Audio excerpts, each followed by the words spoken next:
Hello, hello, hello. This is the second episode of the AtlantaCast. And real quick before we get started, I should say we have Patreon, which I had to add a little addendum in the first episode because we didn't mention it. But yeah, we got a Patreon and would greatly appreciate any support you guys want to give. We have 3 tiers. There's $5 tier will get you a patron shout out.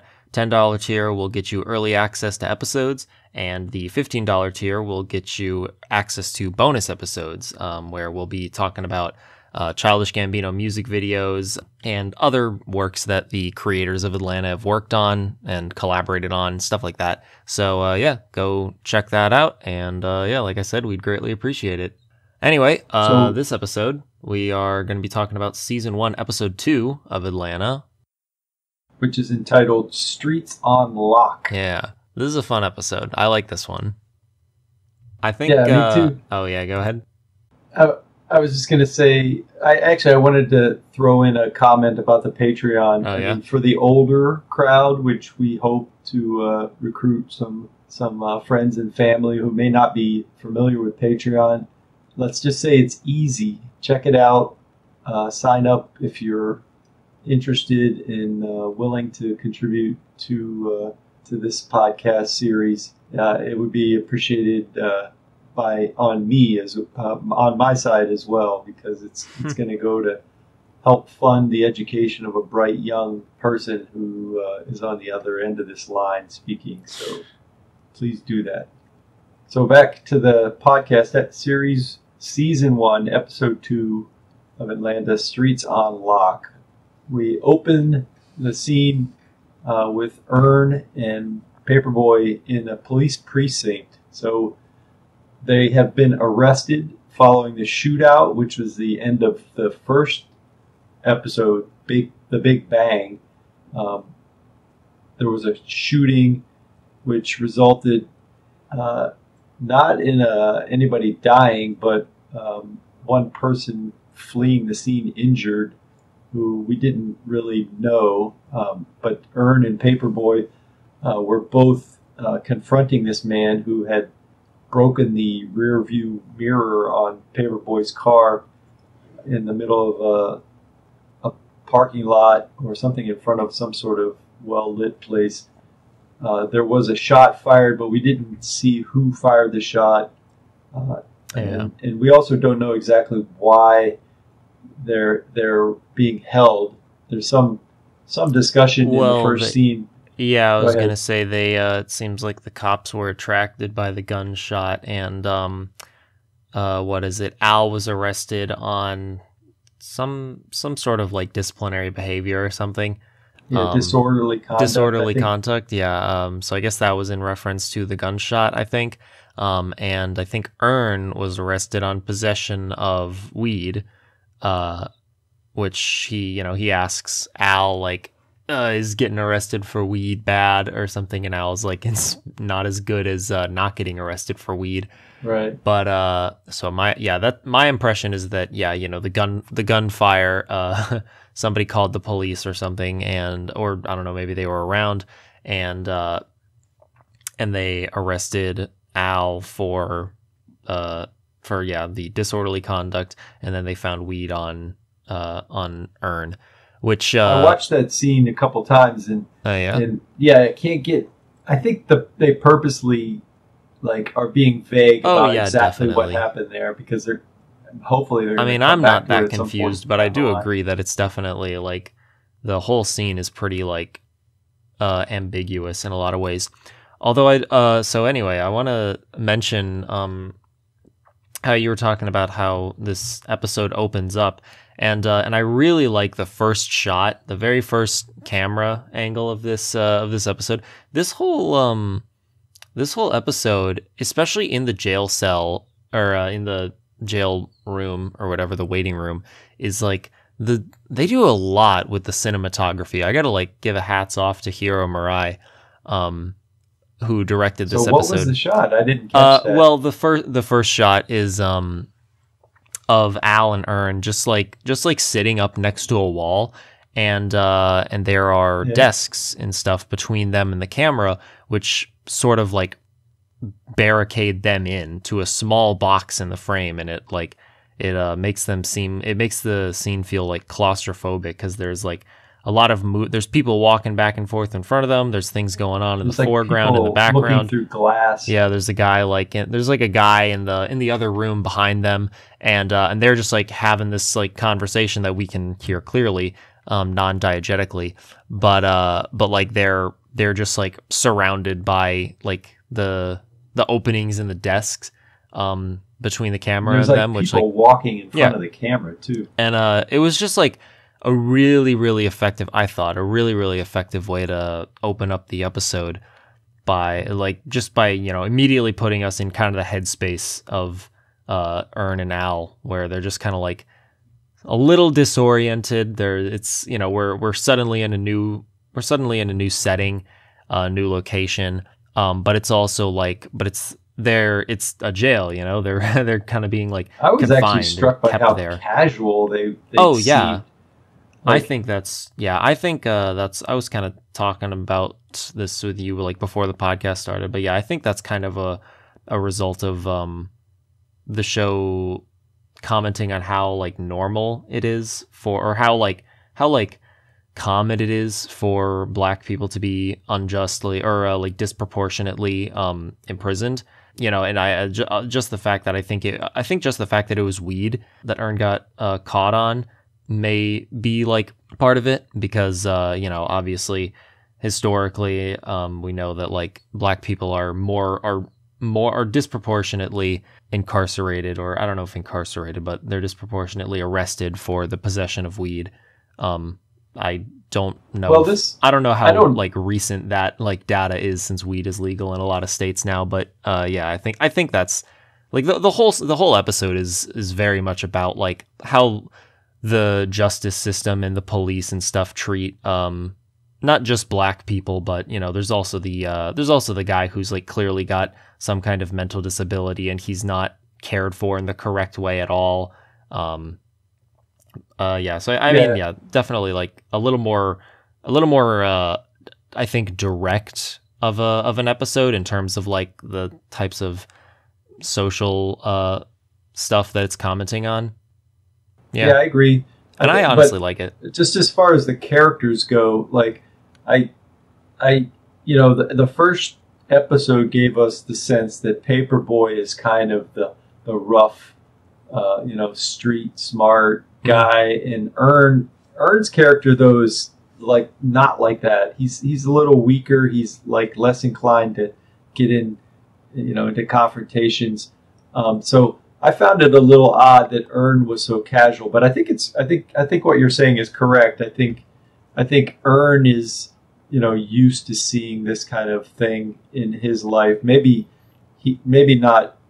It's not been his own experience. In fact, I don't think so. He acknowledges in that first scene that this is the first time he's been arrested. And again, and I think that's also a parallel to Donald Glover's life himself, because he was raised in he was raised in Atlanta, and his I know I said this last time, but like his parents sent him to a white school, and they also fostered a lot of children, so he was exposed to a bunch of different types of people, including the types of kids that are in the foster care program don't come from the best backgrounds usually. So I would not be surprised at all if some of his adoptive or foster siblings may have like been arrested or had bad encounters with the police. Yeah. So I wouldn't be surprised at all. There's a sort of funny interaction. Paperboy recognizes a woman who is standing like in the precinct too, apparently waiting to be processed herself, and he purposely shouts out to her to get her attention, to purposely embarrass her.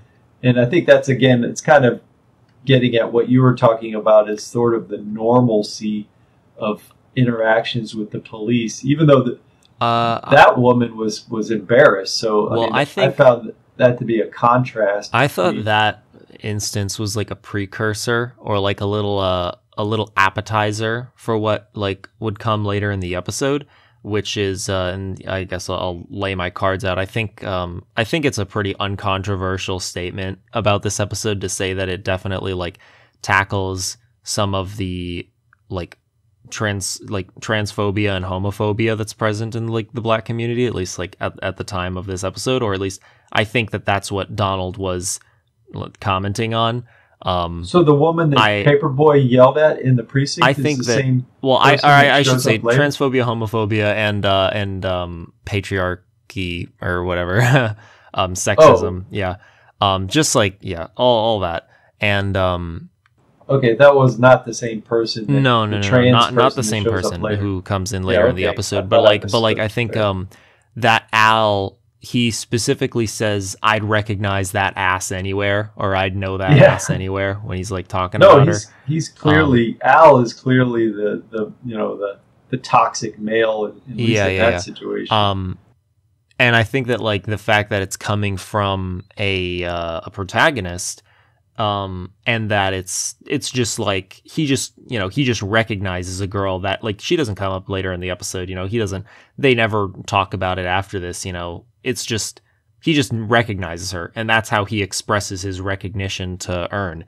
So I think that's kind of an introduction to like, okay, this is the kind of culture that we're sort of tackling in this episode.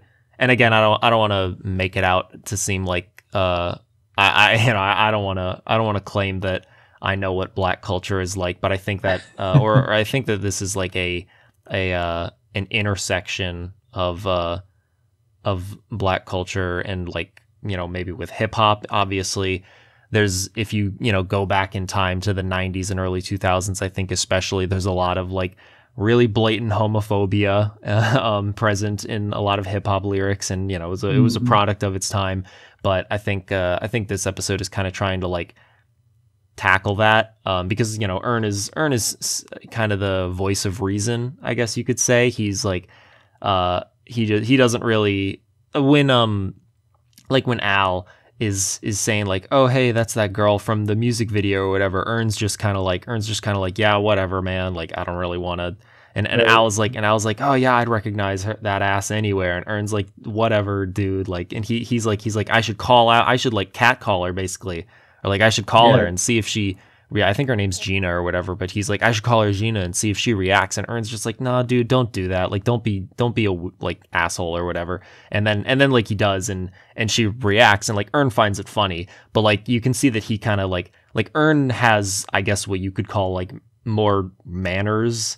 Like he's trying to be more like polite about the situation, versus like Al. And again, it's not like I think it's indicative that like we start this episode this way with like a seemingly like quote unquote like harmless instance of a misogyny, where obviously like catcalling is not pretty scummy if you ask me, but like when we get like later into the episode when that guy who was dating the trans woman like drops the F slur, it's like, okay, I think contrasting the two, it's like one's the appetizer and the other is the main dish. I think it's probably worth pointing out, like right up front too, since we're still kind of at the beginning of this podcasting thing, there's a lot of commentary on Black culture, on rap culture, and we should qualify everything we say as saying that you and I both grew up in pretty different worlds, and we love feedback from our Black audience. Like I said in the last episode, I don't want our voices to be the only ones that are heard in this conversation. But what I will say, and this is really why I really like this, that like when they do tackle social issues in this series, it's coming from Donald Glover. The creator is a Black man, and he's obviously more in tune to Black culture than you and I ever could be. But like nothing is cast as simple stereotypes. Yeah. But he's definitely putting it out there. I think this is one of like the simplest, most straightforward episodes in the entire series in terms of like here is a social problem. Here is exactly what that problem is. it's pretty clear cut on like what we should stop doing. Well, but I mean, you think. sort of. I mean, the solution of like how do we get people? How do we prevent that? How do we like get people to stop? Embodying these kind of ideals is difficult. You introduce your comments as sort of implying that these are two black men that have been unjustly incarcerated. But we don't really know that. I mean, what really happened? I guess I don't really mean to say that like it was necessarily unjust. I mean, like you said, it's ambiguous as to like whether, I mean, if Al actually did shoot and kill a man in the middle of the parking lot, like, yeah, I think this is a reasonable outcome. But what is clear is... I think that the fact that it's kept ambiguous, and also and I'm not sure if, I mean, I don't know the legality of weed in Atlanta at the time in 2016. I guess I would have to assume that it was illegal. Like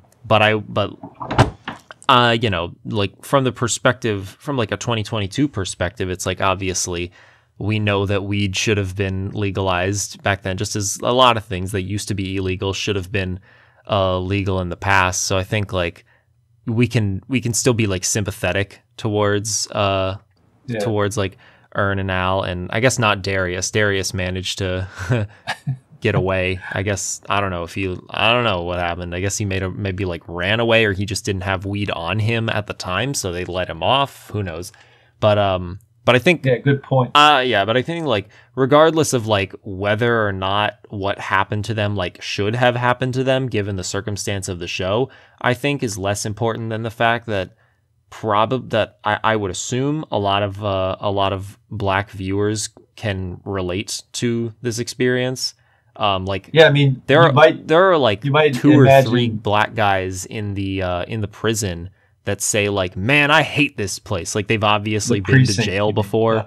They're not actually in prison. Well, they're in the precinct waiting to be processed. But in fact, I mean, we do find out that it's not a case that they're being like incarcerated. They're actually being processed and released. I mean, we find out like pretty quickly that they're just going to be given a court date that they have to come back to, and there's really we see no direct interaction with police officers at all, other than somebody behind plexiglass who's telling them there's a court date. Well, I mean, we definitely see interaction between, I guess you could call them the guards. I don't know if they're up until this point we don't. Police. Paperboy. Paperboy is basically initially he gets up and his name is called first. He's given a court date. He does have an interaction with this woman behind a plexiglass screen who tells him that Ern's going to be there for a while because he's not, quote, in the system yet, which is kind of an interesting phrase, which they're probably familiar with. Yeah, I don't know if that's how they would actually phrase it, but I mean, the point is gotten across. Yeah. So then we go from that scene. We see Darius show up to pick up Paperboy, and Darius actually says that word has already gotten out that there's some higher profile that Paperboy has now earned because of this. The word is out that there was this shooting. Yeah, and I'll also say in that scene, like Darius, there's like an offhand. I just love pointing out these little lines, but Darius has an offhanded line where he says, "Yeah, dude, don't eat the food in prison. Like they genetically modify the food in here to make you lie." And I was just like, that's like such a Darius thing to say. It is. Yeah, and he's always got some. Yeah, and it just makes me like think back because like I remember like not really thinking that Darius was a main character, even though he was on like on the poster, and I didn't really catch on to his like eccentricities for like a while. Like I remember I didn't really think of him as like the sort of spiritual guru kind of guy until a certain episode in season 2, which I won't like disclose, but I'm sure you know what I'm talking about. Yeah, I mean, but got it right away. I mean, Yeah. how offbeat he is. Yeah, I don't know. Maybe I was just like not paying attention or focusing on other parts of the show. But it's fun to like going back and like rewatching the series again, like seeing just like how how like consistently characterized all of these people are, like from the very beginning. That like if you're willing to like pay attention and really like dig into each individual line that these characters say, like you can really quickly get a understanding of what kind of people they are, which I always like in a TV show. Yeah. So we see as Paperboy and Darius are leaving the precinct, a cop shows up who actually recognizes Paperboy and wants to get his picture taken with him. And so this is like the first little sequence in this episode where Paperboy is obviously uncomfortable with his newfound like I was saying, I actually, this is another thing, I remembered the Paperboy fame sort of conflict within Al coming on way later in season 1. I felt like it didn't start until like episode 3 or 4. But no, there was the cut that I pointed out in episode 1, where he said that like, man, I hate this song, about his song Paperboy. And now, at not the very beginning, but like pretty early on in episode 2, he's got this random guy who's just like, he doesn't know, coming up to him and be like, hey, let's take a picture. And he's obviously not about that. And he does not want a picture to be taken of him.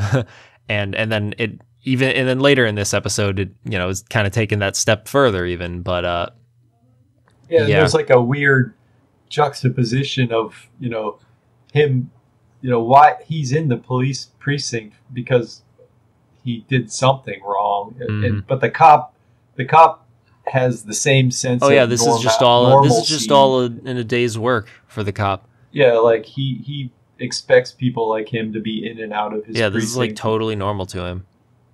And it's kind of weird that a cop would do that, but he apparently recognizes him, and he's attracted to him because of the rap music. Yep. So then we cut back to Ern, who's still sitting in the precinct waiting his turn, and we start to get. Well, wait, real quick, I got to mention another really cool camera thing, because I always like pointing out the cinematography. When Ern is on the phone with Van, the camera is taking a profile shot of him, and the camera is like just like a few inches above his eye line, like the horizon line of the camera is just like a little bit above his eyes, and the way it's framed as like a profile, it's like real close up to his face, so like it makes the shot feel like intimate. And like you're really like in Ern's head, but then it also kind of makes him seem like small because he's pushed down to the like lower part of the frame because he's in like a really powerless position. He's asking Van to bail him out basically, and I just thought that was really cool. Yeah, I'm actually looking at that little screen grab right now. Oh yeah, there's some weird guy staring at him too. Yeah, in the background, he just like laughs at him. And then again, like they do another one of those like camera rotate or like camera pans where like this show has such like an interesting sense of momentum where like there are 3 main shots that they'll go for, I feel like, which are like, the stills, which are always framed like a painting, and then like the I guess I'd call it, like, it looks like the handheld shots, but obviously they definitely have like stabilizers, but those are like the moving shots where they're like following a character around or maybe like rotating around them or something like that. Those are like rare. And then the panning shots, which happen like in between like stills. And, I mentioned this when Ern was on the bus, how they kind of use that panning shot to like reset the momentum of the scene. And they do like a slower pan here to kind of open the frame up and show like there's a bunch of people and a bunch of things going on behind Ern, including this guy who's like listening in on his conversation. And then they pull back to see like to go back to Ern as he like finishes the phone call, I think. But it's just it's I just love the directing of this show so much. It's so engaging constantly, and it really feels like they're constantly thinking about like what's the most interesting way we can shoot this shot, or what's the best way we can kind of communicate what's going on in the heads of the characters who are in here. Like I think the when Al is like bailed out, and then he like sees Darius, like he's talking to the lady, and he's like, "Hey, when can I get Ern out?" And she's like, "Oh, he's not in the system yet." And he's like, "Damn, all right, whatever." And then Darius shows up behind him, and he's like, "Yo, is that Paperboy?" And then Al's like, "Oh man, it's so good to see you," or whatever. And then like the camera kind of like follows them as if you're just like walking right behind them, as if you're like kind of in the scene itself. It's not like a static or like a linear pan. It's not a static shot. It's like following them. And so like the camera is like kind of freed from its shackles just as Al is at the same time. And it like immediately just makes you feel like, oh, you're just like exhaling. It's like a weight is lifted off of your shoulders, that like you're not seeing all of these like rectilinear shots of the characters just like sitting down in chairs stationary, or these just like linear pans back and forth. Really, wow. Really good stuff. And then also I will also say when like Al is kind of walking in the park, he like after Darius, like I think Darius says like, "Hey, you should go over to West Side or something and like pick up a girl's number or something," and he's like, "Whatever, I'll go for a walk." And we cut, and there's like just a super wide shot where like you can like Al isn't even the center of the frame. He's just like walking like almost in the background or whatever. And it's just this big slope, and there's just like a bunch of people just sitting on some steps, and there's just like, it's just like broad daylight and stuff. And then we go from that, and then we cut like right up to Al, and it's like I feel like that was the first like super wide shot in the show, other than like the drone footage, which is kind of like weird and eerie in itself. But this was just like a daylight, like you just get to see the scenery, and it's like, you can just feel the way that like Al is kind of like breathing a sigh of relief. I feel like it's really cool. All right, so let's move on to like the characters in the precinct that Ern is stuck with, and most of this is comedy, but there's definitely we're gonna talk about some social commentary too. But the first guy is a rather large, bald guy who just turns around and starts chatting up Ern, who's just kind of drearily sitting there waiting his turn. But the guy starts, he asks Ern what he's in for, but he doesn't give him the chance to answer, which from the audience's perspective, you're like kind of hoping you get some information right there. But the guy just like starts talking over him and starts rambling on about how he was, he got busted because some acquaintance of his that he had not known for 12 years or something ended up getting him in trouble. And so the guy's the reason it's funny is because after the guy rambles on for maybe 30 seconds or more, it turns out the guy he's talking about is just right next to him in the seat right in front of him, and they turn around and like have a little interaction. But we don't get that. We don't get any kind of morsels of information about why Ern is there. We just get this comedic little scene with these two other guys who are in there for minor charges, just drunken disorderliness, I think. The other characters that show up in the precinct there, like there's a clearly a mentally impaired man, and these are I think these are all black guys. There's one or two non-African American people in there, but the guy who's kind of dancing or like clearly like impaired mentally has got like a gown on. He looks like he came from a hospital, in fact, because his underwear is showing out the back of his gown. But he's doing some weird dance, and like people in there recognize him, like, oh, he's in here again. He's in here every week.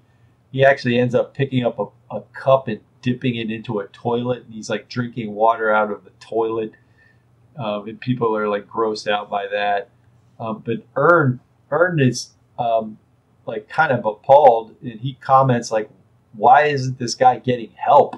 And this is clearly commentary, I think, on how some people that end up in custody or incarcerated have mental illness issues.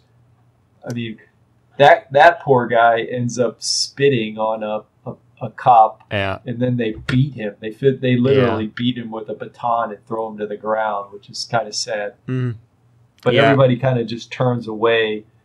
I was gonna say, like, I'm not sure. I think that's like I couldn't tell if that was supposed to be, or I think like everybody was laughing at him when he was just dancing around and like drinking the toilet water. Nobody was taking him seriously, and I am inclined to believe that that's like a black culture criticism, but I do also know that a lot of other cultures, like worldwide, do not take mental health and mental impairment very seriously. Medication and therapy and stuff like that is just like not really taken seriously in a lot of, especially like non-Western countries, I think. And so it's, and I don't know if that's what they're getting at with this guy here.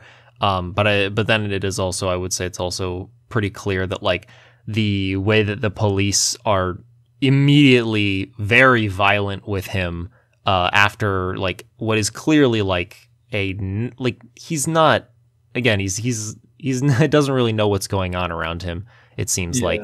And he just like, who knows why he spit on this cop, but it's like pretty obvious that this guy could not harm this cop in any way and probably was not really trying to be aggressive towards him. He just like, I mean, I've known that honestly is more repulsive than like a overt absolutely display of racism or something, which I mean, that was like worse than racism. And then what I was gonna say was like I wasn't sure if I don't know exactly if this is like a how cops deal with mentally ill people, or if it's a how cops deal with African American people, or very well could be an intersection of both. As a lot of sort of societies, most, at least in America, or like most oppressed individuals are, intersections of multiple different minorities. Like trans black women are, I believe, statistically one of the most likely groups of people to die via homicide, which is, obviously not good. Not by cops, though. I don't. Well, I don't know by cops. I mean, this scene. I'm just making a point that I think this is. I'm just making a point that I think this is, or I think this could be, like a comment on how race and other sort of minority groups will like. Well, it was a white cop that pulled. That was the other thing. He was like the only white cop in the room. So I think that was pretty, like, in terms of like the race aspect, I think that message being sent is pretty clear. And then in terms of like the mentally ill thing, just the fact that nobody was taking him seriously. So like, but yeah, I guess I'm kind of talking myself into like feeling pretty confident in saying that it's like an intersection comment. I mean, I think they purposely have posed, or they purposely have introduced like several different characters sitting in this precinct that represent sort of a spectrum of different perpetrators is not the right word, but like people that end up in the police precinct could range from anything from a drunken disorderly conduct, a guy gets too drunk and gets into a fight, a guy is mentally ill and wanders into the cops like for whatever reason, like, and then Ern and Paperboy, there's a gunfire incident that the cops have to respond to. I mean, I think it's showing sort of the range of different characters that you might see in a precinct. I mean then how they're all sort of mistreated. Like Ern isn't even allowed to sleep. Well, I don't think they're going specifically for police misconduct here, except for that one character. Well, I guess the I some don't of know the if cops it's specifically police. I mean, it could be, but I think it's more so like this is clearly a bad. Like there are clearly a lot of people in this jail that or what did you call it? The like waiting area. yeah, that yeah, the probably precinct. don't deserve to be there, and they're just like not being treated well, you know. And I mean, we'll also see like a point of comparison later on in the series, in season 3, that I think kind of It's the sense of this is the normal. yeah, like Uh, this is this is normal for these somehow people, and it's normal. unjust. And the cops are just used to seeing this, and that probably is accurate. Cops, like, they deal with the worst of human civilization Well, yeah, but like on a regular basis. I So mean, they become I'm sure, yeah, but immune like I don't to know it. if like the group of people that we meet in this episode represent the worst of human civilization. I think they just represent like, people who who like maybe get a little too drunk, or Yeah, I mean, in the case of like Al firing no, a that's gun, fair. like that, like again, like but like also, we know Al better than any of these other people, so like it's like we can kind of decipher that like why Al acted the way he is and have a little more sympathy for his situation. But like, nobody here is like a serial killer. No, they definitely.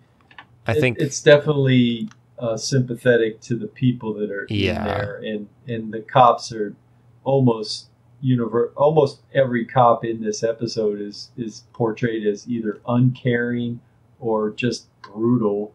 The white guy with the baton, Mhm. clearly he's just brutal, and everybody else is either uncaring or like somehow disconnected. The guy that wanted his picture taken with Paperboy is just like clearly obviously. disconnected from the fact that Paperboy had just been arrested. Yeah. So, all right, let's move on. What's All right. the next scene now? Paperboy and Darius. Yeah, end they're up in the bar. going out for chicken wings. Yeah.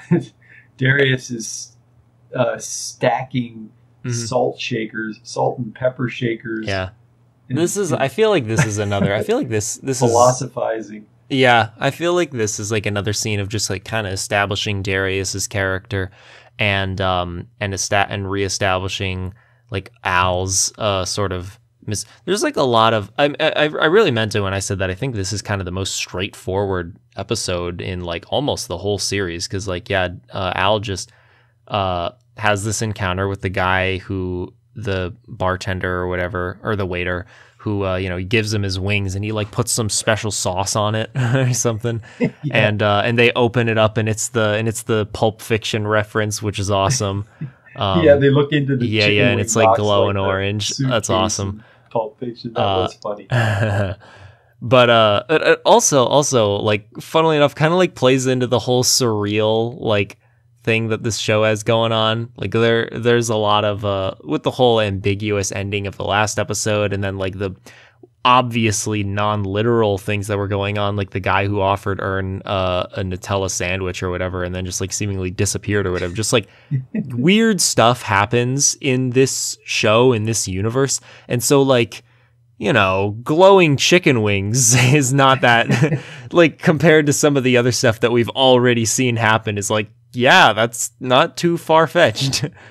I think the thing that jumped out at me was like we're starting to get the sense that Paperboy is uncomfortable with his fame Yeah. or whatever And is coming upon him. Yeah, and But again, I'll he's- say that like I feel like this was apparent from like episode 1, especially like since rewatching, Yeah, and now I have the agreed. context. But like I feel like he was upset that like what I read as like he was upset that he had to project this image that he felt was inauthentic in order to become successful, or in order to even have a chance at success. And now we're seeing a lot more of that in episode 2. Like immediately, we're already seeing sort of the results of that. And in this scene, the man who brings him his chicken wings, who apparently works at the restaurant, recognizes him again. And calls He's him like, one of "Oh, the you're last hard Paperboy." rappers. Yeah, and he's like, apparently old. You know, he calls himself old school. He likes the old school rap. Yeah. And Paperboy is like, kind of, again, he's like a little uncomfortable. He's like, oh yeah, thanks. Like I like these wings, but yeah, like... but then he actually, when he finds out that he's getting the special sauce on the wings, he's like, oh, this is good. I like this. Well, I mean, the thing is, he's like specifically thankful for the wings, but then like the guy goes like, I don't know what I'd do without you. Seriously, right. Like I don't know what I'd do without. Like he like once the guy starts, like he mentions the wings. Like early, you know, he goes on and he talks about how you're one of the last like real hard rappers, and then he mentions the wings, and Paperboy's like, oh, that's cool, and then he goes back to talking about how he's, you know, willing to like shoot a guy's brains out in the alleyway, basically, and then Al goes back to like, oh, I'm not too hyped about this. So it's like, yeah, he likes the special treatment that he's given as a you know, as a famous person, I guess. But he doesn't like that, you know, the reason that he has that fame is because people see him as this type of person that he doesn't see himself as. Yeah, and I think we see that repeatedly throughout the episodes. Definitely. Like the contrast between... Yeah, there's like 3 or 4 separate instances of that in this episode alone. Yeah, agreed. That he's putting himself out there as a rapper, and now he's even sort of inadvertently burnished his reputation by like getting involved in the shooting, and this guy in the restaurant recognizes that and said he's like somehow glamorized this shooting incident. Yeah, like evidence that he's a true old school rapper. Yeah, like that guy mentions like, oh yeah, all the new rappers these days are like sing-songy guys, and they and I assume that's like, I know I don't know that much about, you know, rap and hip hop history, but I do know that there was sort of the bling gangster era, which I think was in like the 90s and I believe early-ish 2000s. And then Kanye West, I think, was kind of the spearhead of like the more, I don't know if conscious rap is the right term for this, but the more like, I guess, reflective or like more introspective, I think, type of rap. When Kanye started coming onto the scene, and I know that Kanye was a massive influence for Donald Glover. He has talked about in a ton of it. I mean, honestly, like I don't even think I need to say anything. Just search up like any like Childish Gambino interview, and like he'll probably at some point be like, yeah, dude, Kanye is so awesome, or like I take so much inspiration from him and all this other stuff. So yeah, big figurehead there that like I suppose this guy could be referring to. And I also think that like it's interesting to like kind of think about these like real world life parallel things, because like Atlanta has real world people in it, you know, and sometimes they're like different takes on like real world people. You know, later on we're going to see like some celebrities, but like also Drake is and I bring up Drake because he's probably the most like, I guess, like hated on rapper, especially like when he first kind of came out and was getting extremely popular. He's like he's from Canada, and he like has a more, I guess, like soft I guess you could say inflection. Basically everybody called him like oh, he's an emotional baby rapper or whatever. The women like, love him. I don't really listen to that much Drake personally, but like, yeah, I have nothing against him. Does he have a home in Atlanta or something? Because I don't know. His name shows up later. Well, yeah, that's also what I was gonna say. Is just that like Drake is like a character, or he's not like a character, but like his existence is acknowledged in the show. Yeah. So like that's just the show kind of. It's so weird because a lot of modern TV shows will have this pretense of like existing in the real world, but like characters they will never acknowledge like real life figures, you know, like so many, we saw like so many movies and TV shows during like, you know, Donald Trump's presidency, where there would be like a president character who was obviously like a surrogate for Donald Trump, basically, but like his actual like himself as like a human being was almost never like acknowledged in like TV shows in fiction or whatever.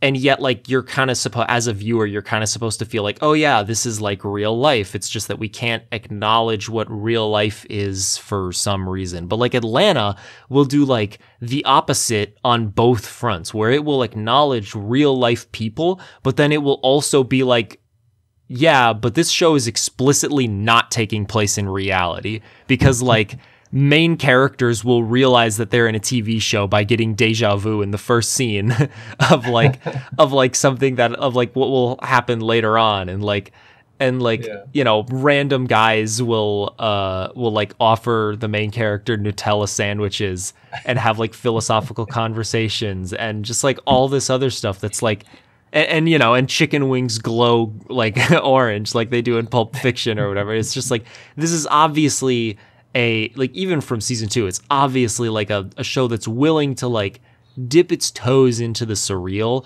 And you know, Well, I think it's Donald Glover. oh yeah, that's It's very probably much coming from his perception that there's a certain level Yeah. of absurdity in the culture Yeah. around him. Definitely. I he think that's likes- a big he part. likes to I think that's a big introduce part of that. like why Atlanta is the way that it is in terms of surrealism. I know that a couple there's a channel called FD Signifier. He does a lot of like black culture analysis and stuff like that. Great content. I would recommend anybody who hasn't heard of him to go check him out. But there was a segment in one of his more recent videos where he I think he mentioned, or I might be getting this wrong. I think I'm thinking of another video. I mean, FD Signifier has talked about Atlanta before, but in a different video, actually, it wasn't by him. Somebody was talking about Atlanta and mentioned like the term Afro surrealism, which means like, you know, African surrealism, or like the surrealism that comes from being African American, basically. And they like use that to describe this show. And it's like, and you know, from what they were talking about, it sounded like they were recognizing that the intent of Atlanta is to, you know, like what you just said, like point out what it feels like the absurdity of living as like a black man in America, where like, you know, you'll have a lot of like unjust treatment placed against you. Or I don't even want to just say black men, like black people in general. It's kind of a analysis of all of black culture, really. But I think that is a pretty widely accepted belief as to why the surrealism in this show is the way that it is. I don't know who's like dropping. I think a lot bolts of above me.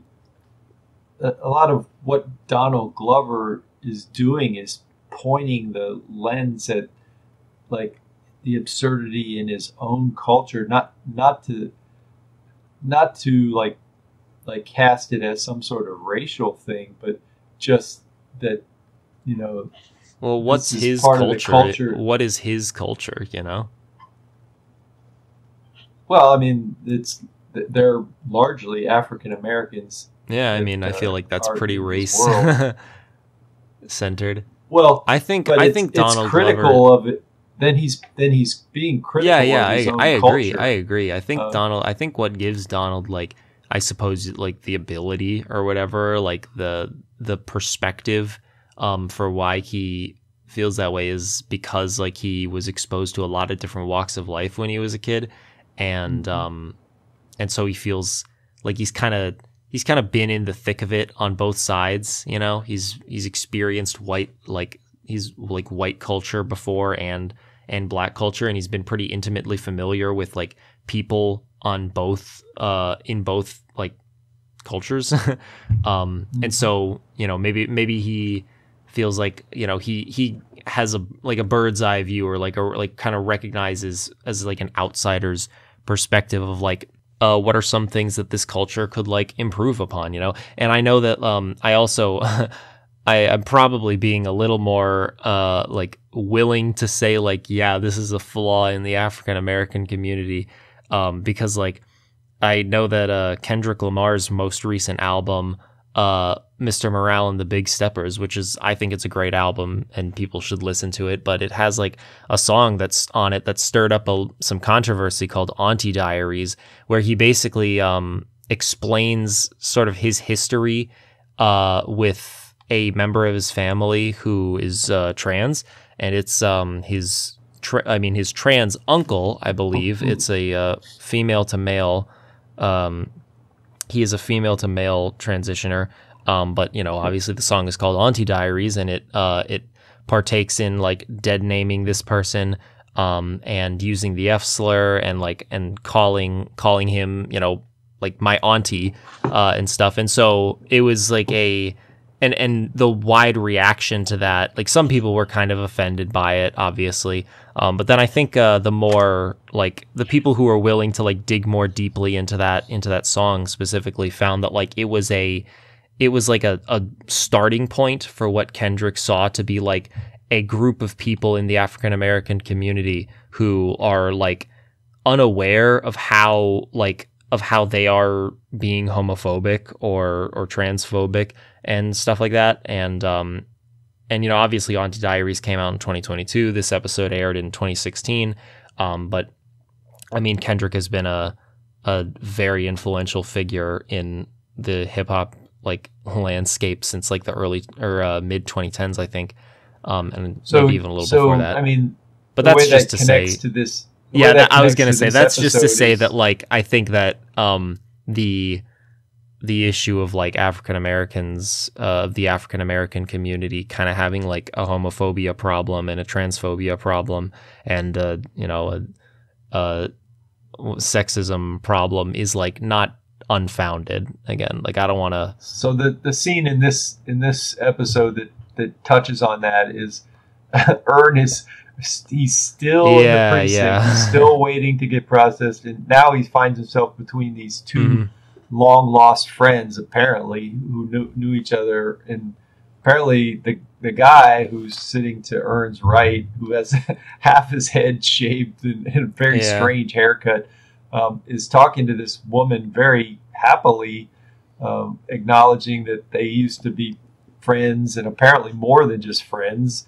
That they used to hook up, but it's pretty obvious from looking at the woman or the trans person sitting to Ern's left that this is a trans woman, and Ern is clearly Ern is comically uncomfortable, but the other guy keeps talking over him, and I didn't understand why this guy, like, Ern said, you know, I can move. And the guy was like, yeah, I know that. And then he just, like, kept talking. Like, yeah. Did he want Ern there?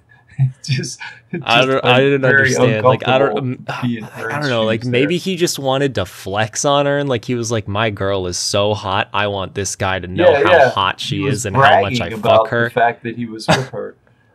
I guess that. But then other people sitting around them start piping in and pointing out what seems obvious to the audience is that this is a biological male, and they start accusing the guy of being gay, which offends him and agitates him very much. And the guy like seems to recognize that, oh, maybe this is a trans person, or but he's clearly flustered and agitated, and he starts lashing out at the people around him, including Ern. I felt like the really like sad moment in that scene is when like they all accuse him of being gay, and he's like no, and he like looks over at her and she's just like I'm sorry or whatever, and it's like she's obviously like I just can't imagine what's going through her head. Like she must be so like embarrassed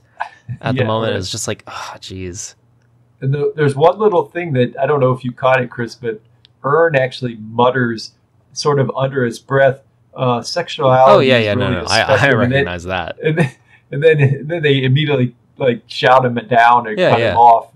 Like that. No, I think right miss. There is commentary that gets to what you were saying about a potential Yeah, like I problem think Donald. Yeah, I within was the gonna say. culture about not even recognizing Mhm. this kind of Yeah, thing I about think that's. sexuality being on a spectrum. Mhm.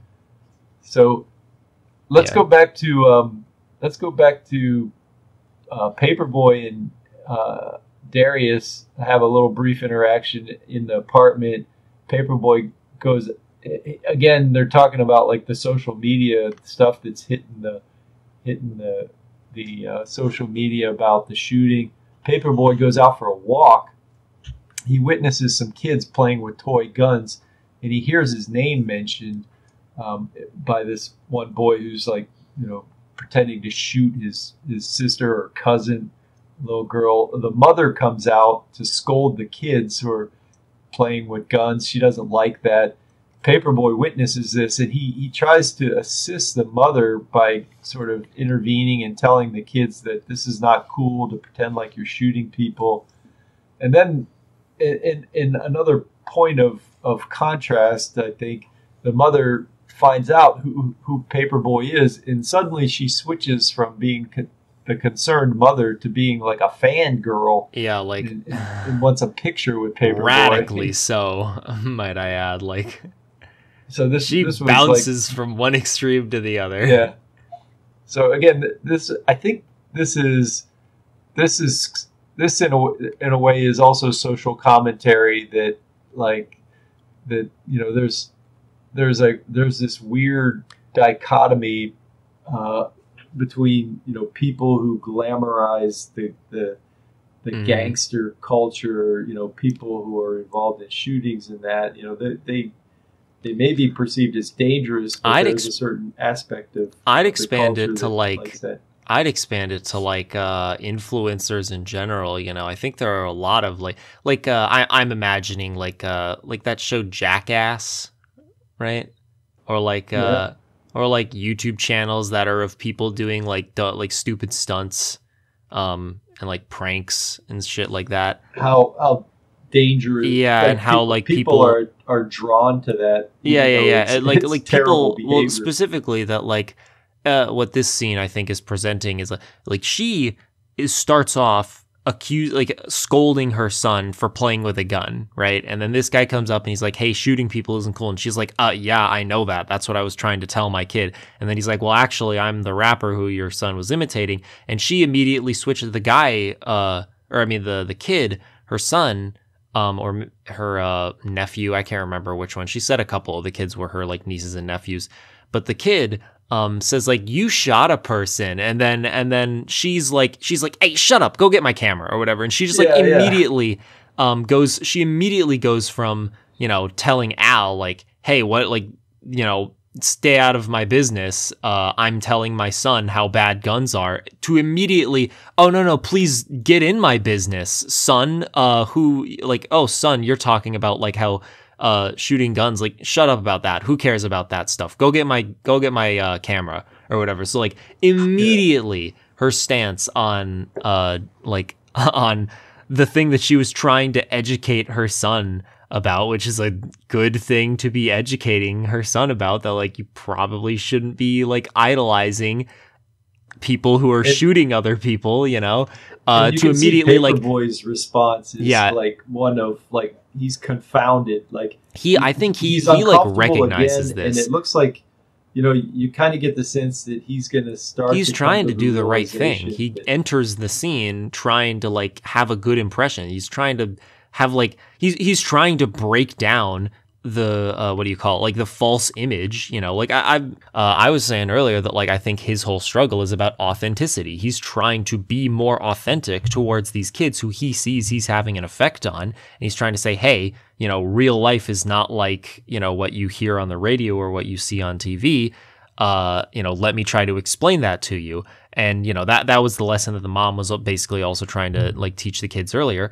And then immediately, like as soon as it becomes advantageous for her to like just the act of getting some like pictures of her with this rapper to put on her Instagram is enough to persuade her to like completely completely throw like basically like the education of her children aside in favor of material gain. Yeah, so and I think that's this is interesting. Again, coming from Donald Glover, who who is an a famous artist guy, yeah, himself, like you can I'm sure definitely he's see how experienced this moments is like like this. semi-autobiographical. He must have gone through this kind of thought process about his own every career. famous person goes through some kind of an identity crisis. Donald Glover especially so. Like Yeah. if you listen to his music, like there are so many lines where he draws like in one of his songs he says like where's the line between Donnie G and Gambino? Where's the line between Donald Glover and Childish Gambino?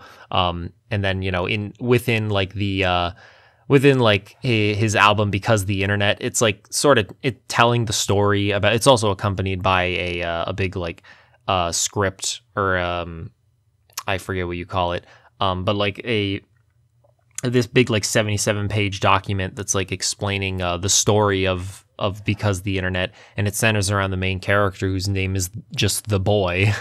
Like that's just what he's called, and it's like another character, and the lines are just like intentionally fuzzy between like, is the boy supposed to represent Donald Glover? And when Donald like calls himself Childish Gambino in his raps, is he like talking about himself, or is he making up this sort of fictionalized character, this like sort of caricature of like a badass rapper who, he is not actually, but that he presents in his music in order to, be successful, or just like, have fun. It can be fun to just like make a song about how you're such a badass who kills people and robs banks and stuff like that. Like, we might have to have a separate segment to take a little tangent on some of these like related endeavors that Donald Glover has been involved in. Oh yeah. We'll I'm sure we'll go into maybe we'll make all that available in the to bonus our episodes. Patreon, subscribers. Yeah. I think I mentioned can you comment though on whether like this specific scene? I mean, it's addressing the glamorization of violence and guns. At least I don't think it's necessarily. Well, it's the glamorization on the part of. Does Donald Glover do that with his music? A little bit in his earlier music. Some of his. I actually haven't gone back and listened to some of the mixtapes that he dropped before his first studio album, Camp. But I do know. Take him for like a person who carries a gun. No. He kind of strayed away from that stuff. I have the impression that in his earlier, especially like during his first studio album Camp, and possibly before this, again, I haven't listened to much of his music before then, but I got the impression that he was kind of like, maybe not trying to imitate that style of rap, but he was sort of exploring what style of music he wanted to be going for, and in doing so, like dipped his toes into like his song Bonfire is pretty like hardcore. It's also pretty memed to death for good reason. But then like he also has a song Freaks and Geeks that's like pretty vulgar and like, oh, I'm gonna fuck a bitch and shit. I don't know. But like, jeez. But then so maybe he does. Maybe it is more autobiographical than what I thought. Possibly, yeah. But I mean, as he went along, and not specifically as it pertains to gunplay and I don't remember him talking so much about like guns and stuff. I definitely know he hasn't been. I mean, to my knowledge, he has not been a part of any shootings. But this is clearly, like I said, commentary. I would imagine that this is something that he has experienced to some level, especially because I don't think that the focus of the scene is necessarily on the glamorization of gun violence. I think the focus of the scene is on like the way that the mother reacts to learning that he's famous. I feel like it's a flaw in the character of the mother that she's, definitely. But I also think she's rapper. supposed to be representative of a lot of public or a lot of the public, specifically, especially given context that we'll get later on in. I can't remember if it's this season or season 2, but she is like she's very concerned about, obviously, what kind of image she can present to the rest of the world, right? Like, she's taking pictures with this rapper so that she can post them on her Instagram or Twitter or whatever, so that, you know, she can make it look like to other people like she lives a lifestyle that she doesn't. And that's something that Al has seen success doing, and it's something that many other characters in like the rest of this show are going to do, like, very explicitly, some seeking fame, some having already achieved it. And a big part of this show's theming, which is which is being tackled like in this episode multiple times, is that like those images, those perceptions of people that you see on especially social media are just not true. And majority of the time, the people who are presenting those images are doing so because they think that it will help them move up in the world. They think that that is their ticket to class fluidity, right? And it works for a few people, a very small majority of people, and that's enough for just everybody to, you know, think that it's their ticket to success. You know, everybody, it's a very common belief, I think, especially in the characters of this show, that if you just get enough followers on Instagram, you know, you can make your way out of poverty. And everybody in this show, especially during season 1, is poor. It takes place in poorer parts of urban Atlanta, and you know that's the kind of people that you're dealing with. People, and I mentioned this in the first episode, that it's people who are theme. I mean, yeah, it's just people who are desperate. Social media influence. It's people, yeah, it's people who are desperate to get out of the situation that they're in, and social media provides like an easy out, like an easy way to like be like, oh, you know, maybe this is you know, the thing that'll get me out of here. And it's like easy. It's something that you engage with daily anyway, you know. But it's largely phony. Yeah, it's not. Yeah, you're one of the minnows. You're probably not going to be one of the sharks. Just what you're putting out there is largely a phony, you know. And like your pursuits. Yeah, exactly. And your pursuits to get, and with Al, it's like, I think it's also kind of demonstrating that like he has achieved fame, you know, definitely to an extent that he's, you know, getting money and attention. He's just achieving it. He's in the process of achieving it. But like obviously on a material level, his life is getting better, like definitely. But he doesn't seem to be really any happier, you know? Like the things that he gets happy about is like just hanging out with Darius, it seems like. I mean, definitely the chicken. The chicken wings. That's like a material thing. That kind of like brings him joy in his life, but not like the attention of other people. You know. I actually wanted to go get some chicken wings after I saw that episode or that scene. I had some chicken tenders. Made me hungry for chicken wings. It was good. So let's close by just wrapping this episode up. The final scene, Ern finally gets picked up by Van in the car. Oh, I skipped the one unexplained goofy thing where a man with a Batman mask shows up at the I don't know what that was about. I do not know what that was about.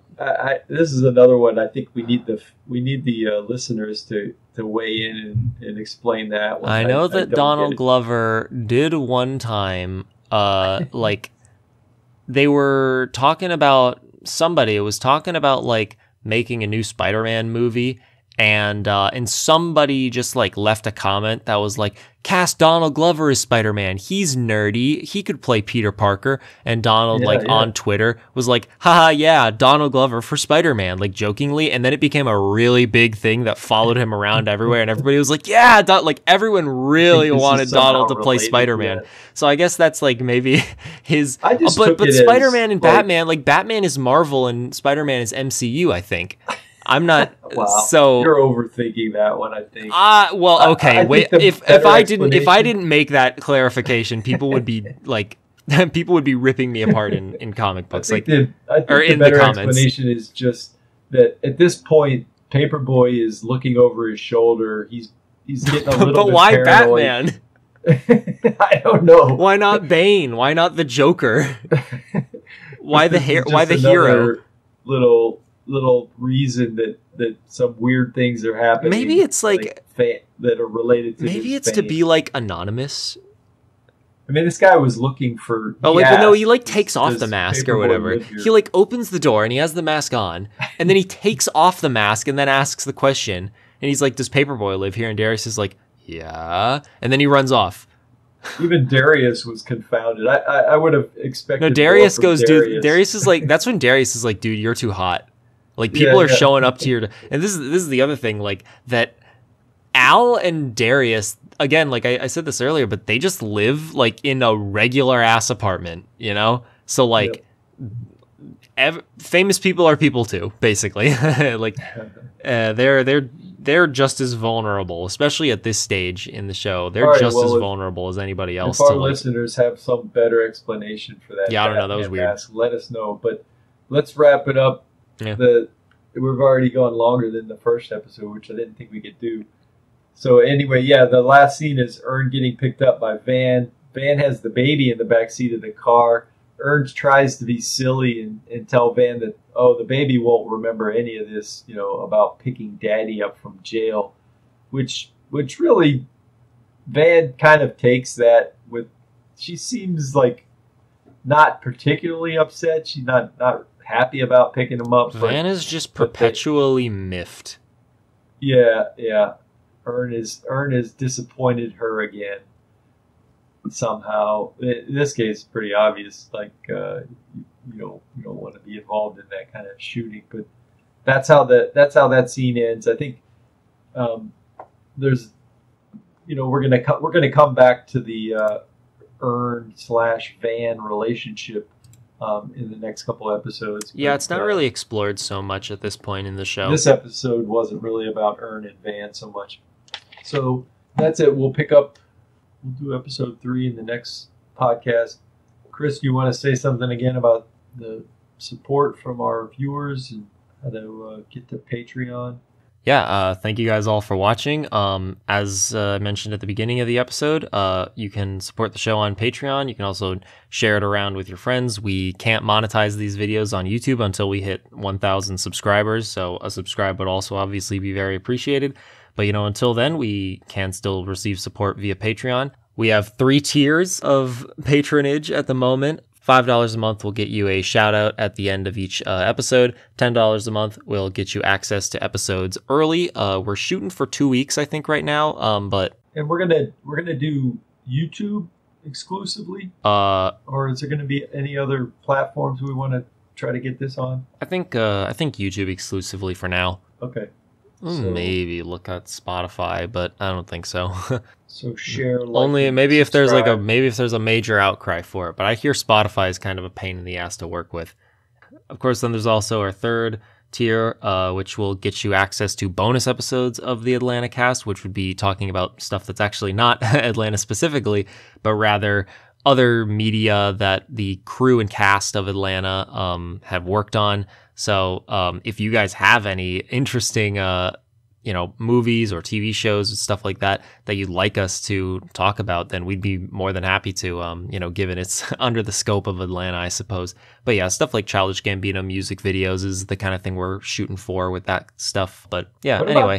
What about Community? Donald. I was gonna say Community. Because I get the impression this is all just like conspiracy theorying from me, but I feel like Donald Glover may have gotten some directorial and writing inspiration from Dan Harmon, who did Community.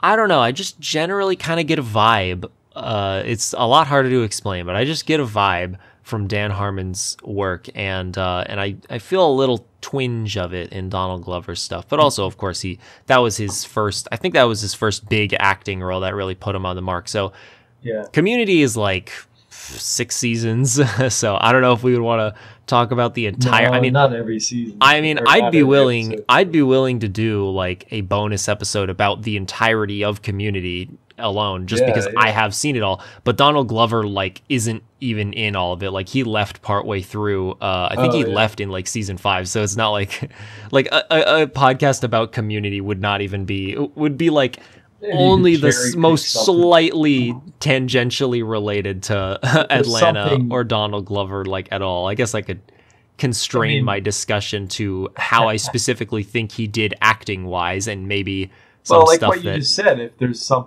little And- stream about Dan Harmon, that you could connect I'd the really have dots to with. like explore that. I don't know, like, if I can put that into words yet. Yeah. Yeah, I don't know. Other than Rick and Morty? Or... Yeah, Rick and Morty.